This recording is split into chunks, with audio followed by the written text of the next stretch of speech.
Hello everyone, welcome back on my YouTube channel. आज के lecture में हम डिस्कस करेंगे types of communication. Type of written communication we are going to start. In the last lecture we have already discussed about the advantages or disadvantages of written communication. Okay, so let's cover what are the main types of written communication. As we have already discussed about it, written communication is the process of passing the information in the form of the letters, memos, agenda, okay, circulars, or any other business uh, forms of written communication. Okay, in the business organization, the written information convey in these kind of with the help of these kind of letters, reports and circulars. That is known as written communication. इसको written communication कहते हैं. Written communication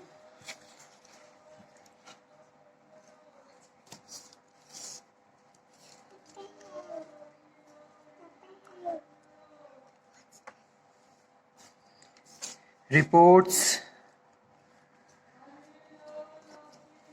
magazines, circulars, manuals,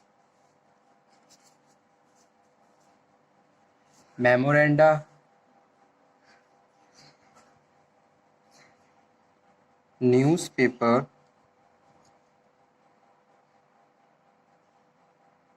agreements, pictures, diagrams, graphs,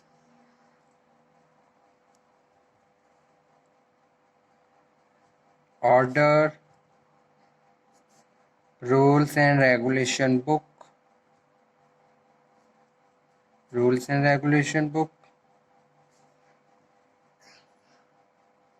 manuals,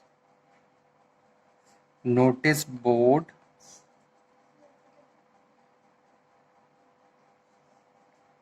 teleprinter, telex. ठीक है, these all are types of written communication. इनको हम क्या बोलते हैं? रिटन कम्युनिकेशन बोलते हैं. और बिजनेस ऑर्गेनाइजेशंस में इन सब के थ्रू ही रिटन कम्युनिकेशन प्रोसीड होता है. जहाँ जिस भी लेटर की, रिपोर्ट्स की, जिस भी written communication, type of written communication की रिक्वायरमेंट होती है, वहाँ उसी तरीके से इंफॉर्मेशन को कन्वे किया जाता है.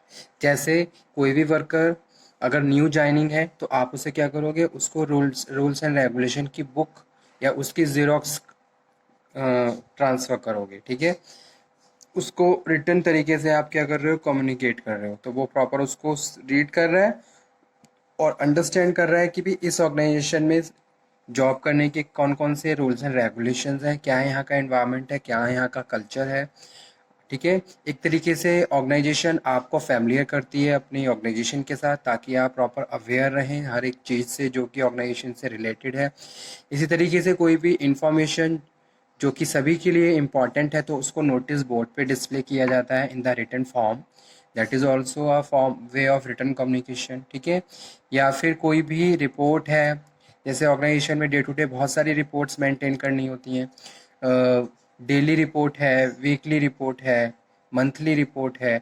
और मंथ रिपोर्ट्स के थ्रू हम डे टू डे जो भी हमने प्रोसीड किया है ऑर्गेनाइजेशन में, जो भी फंक्शंस परफॉर्म किए गए हैं और जितना भी आउटपुट जनरेट हुआ है, यानी कि जो भी इंफॉर्मेशन है वो डे टू डे आप कन्वे करते हो टारगेट पर्सनस को, तो वो रिपोर्ट्स के थ्रू आप कर रहे हो. बहुत मैगजीन्स के थ्रू आप बहुत सारी रेलिवेंट इन्फॉर्मेशन को गैदर कर सकते हो. कोई सर्कुलर्स ऑर्गेनाइजेशन में निकला है. ठीक है, तो ये सारे क्या हैं, ये सब return forms, return types of return communication है, जहां अकॉर्डिंग टू पर्टिकुलर सिचुएशन आप उसको यूज़ करते हो. ठीक है, कोई भी इंफॉर्मेशन उसको कम्युनिकेट करने के लिए प्रिस्क्राइब फॉर्म्स होते हैं और प्रिस्क्राइब लेटर्स होते हैं, यानी कि prescribe forms of communication use करके आप रिटर्न तरीके से उसको ट्रांसफ़र करते हो वन पर्सन से other. Okay, so that is known as communication and types of written communication. Now, what are the main importance of written communication?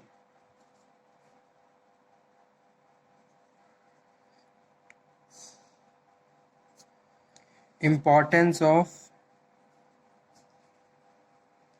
Written communication. अब written communication के क्या क्या इंपॉर्टेंस है, एक बार इंपॉर्टेंस और डिस्कस कर लेते हैं। So point wise I will explain important of first one is important for any organization or individual for giving or seeking information.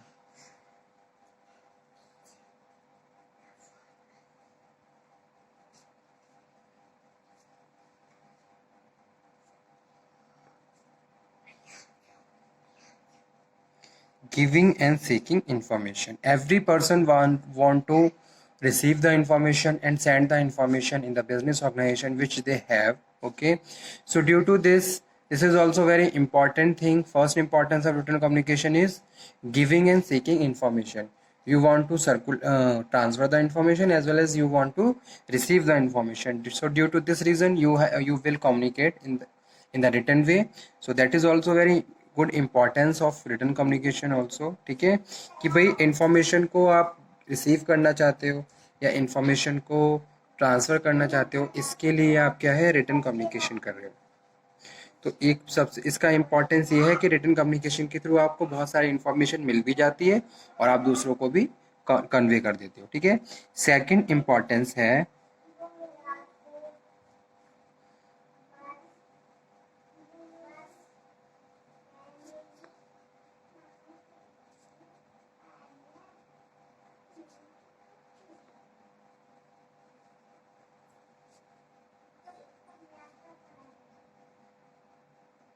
The success and failure of an organization depend to the large extent on its correspondence. जैसे कि हम already discuss कर चुके हैं, business communication is the backbone of the every organization. So success and failure also depend on communication, whether it is oral or written. So written communication also play very significant role for the organization goals and objectives. So second importance यही है, किसी भी organisation की success और failure कहीं ना कहीं उस ऑर्गेनाइजेशन के कम्युनिकेशन सिस्टम पे भी डिपेंड करता है। तो कम्युनिकेशन सिस्टम स्ट्रॉन्ग है तो कहीं ना कहीं हम बेटर तरीके से अपने ऑब्जेक्टिव्स को अचीव कर सकते हैं और बेटर तरीके से अपनी ऑर्गेनाइजेशन के फंक्शंस को परफॉर्म भी कर सकते हैं। तो सेकंड इम्पॉर्टेंस यही है, success and failure depend on its format. Third है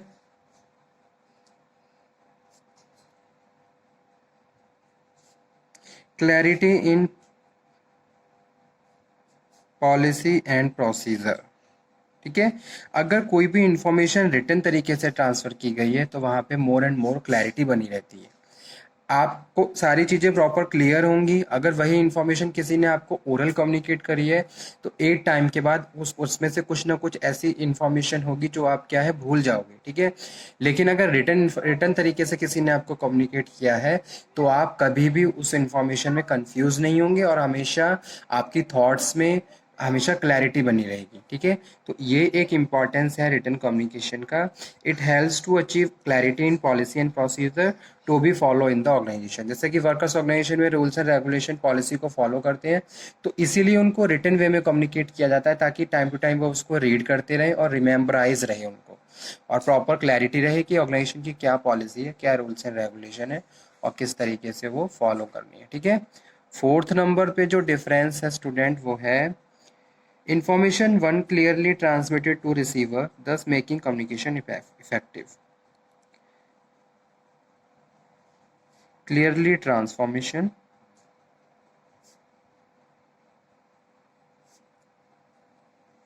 and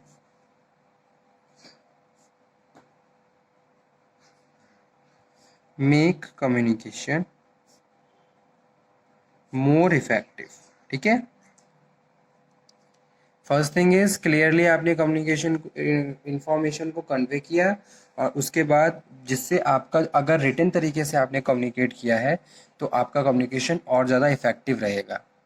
ठीक है, तो ये एक इम्पॉर्टेंस है रिटन कम्युनिकेशन का। कोई भी इंफॉर्मेशन कोई भी मैसेज अगर रिटन तरीके से आपने पास किया है तो कहीं ना कहीं प्रॉपर क्लैरिटी रहेगी, सारी चीज़ें वेल क्लियर रहेंगी और साथ के साथ कम्युनिकेशन मोर इफेक्टिव रहेगा। क्यों, कोई कन्फ्यूज़न नहीं रहेगा, प्रॉपर रिस्पॉन्सिबिलिटी और अकाउंटेबिलिटी है उस मैसेज की जिसको भी आप ट्रांसफ़र कर रहे हो।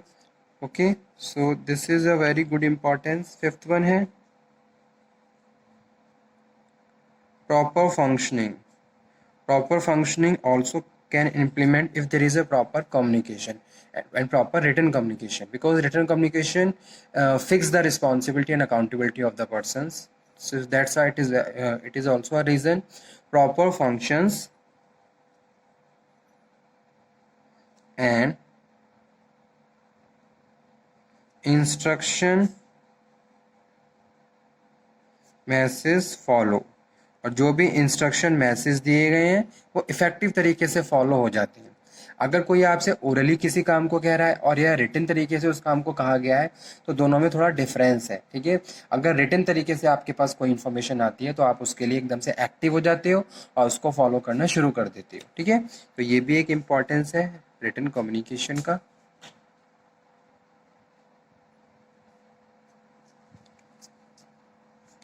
स्ट्रॉन्ग लिंकिंग डिवाइस है,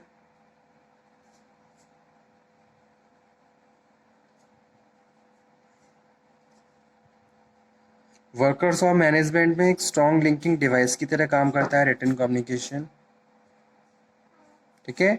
if manager have any problem then manager can discuss in the written way and in the second prospect if the workers has any problem then workers will communicate to the management with the help of various mediators, ठीक है। और अगर कहीं ज़रूरत होगी तो एक तरीके से डायरेक्ट कम्युनिकेशन भी हो जाता है वर्कर्स और मैनेजमेंट के बीच में, ठीक है।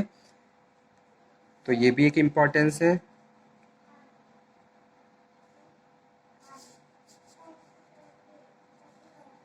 सो आज का लेक्चर यही था जिसमें हमने डिस्कस किया about the written communication types and इसके importance. Okay student, thank you very much. इस टॉपिक को यहीं पे फिनिश कर देते हैं, नेक्स्ट लेक्चर में फिर नेक्स्ट टॉपिक पे डिस्कशन करेंगे। Thank you.